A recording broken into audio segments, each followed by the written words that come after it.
A namorada do meu irmão ficou grávida antes de se casar, e a casa deles ainda estava em reforma.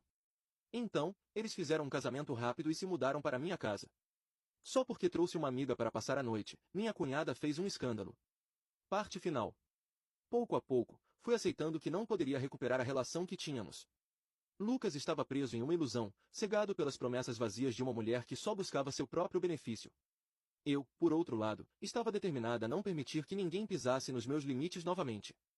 As coisas chegaram a um ponto crítico uma semana antes do nascimento do bebê. Vitória convocou todos os membros da família para uma última celebração antes do parto. Ninguém podia faltar. Era a maneira dela de deixar claro que estava no controle. Naquela noite, sentada em um canto da sala, observei todos celebrarem ao redor dela. Senti-me mais sozinha do que nunca. Eu já não pertencia mais àquele lugar.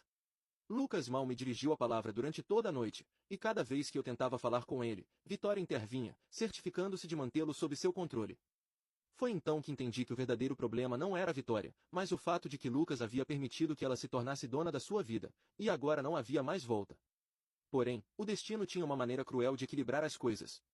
O que ainda não sabíamos era que o nascimento do tão esperado herdeiro Montenegro traria consigo uma revelação devastadora, que mudaria nossas vidas para sempre. O grande dia finalmente chegou.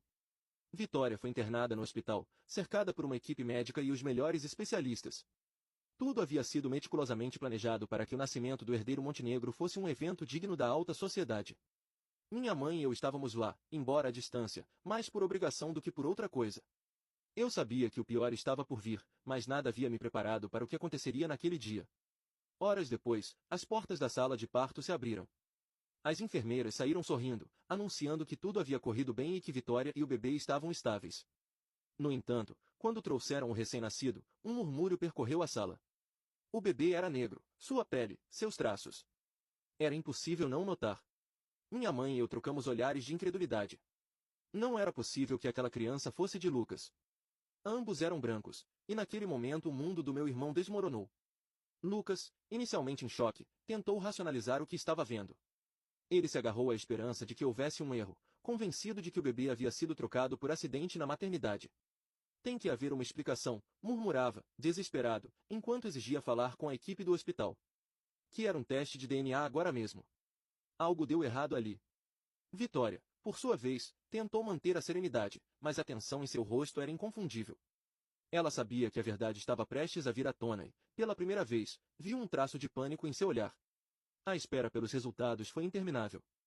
As horas pareciam dias enquanto Lucas andava de um lado para o outro, com o olhar perdido, como se buscasse uma forma de mudar a realidade que tinha diante de si.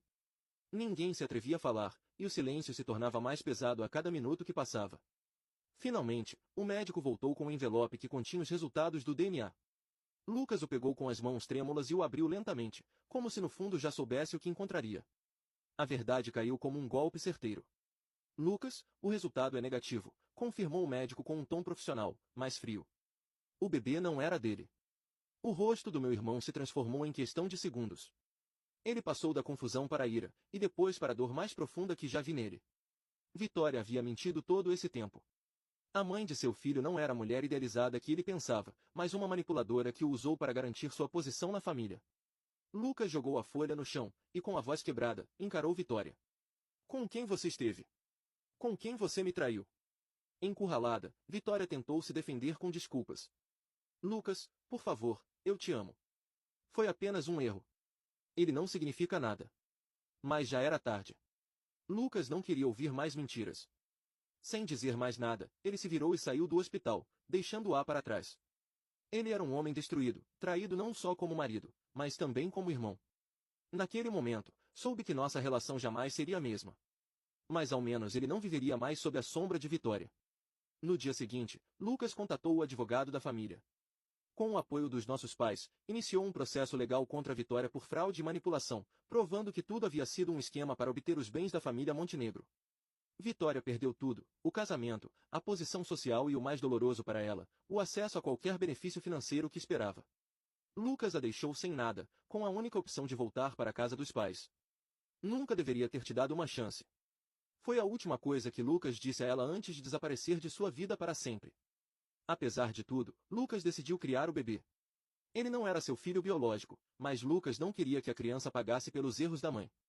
Com o tempo, meus pais e eu assumimos o papel de cuidadores ao lado dele, criando uma nova dinâmica familiar que nunca imaginei que teríamos. O bebê se tornou uma luz inesperada em meio a tanta escuridão. Embora Vitória tivesse tentado nos destruir, seu legado de mentiras acabou se transformando em uma nova oportunidade para todos nós, e assim com o tempo encontramos uma forma de curar nossas feridas. Não foi fácil, mas pelo menos agora eu sabia que ninguém voltaria a pisar nos meus limites.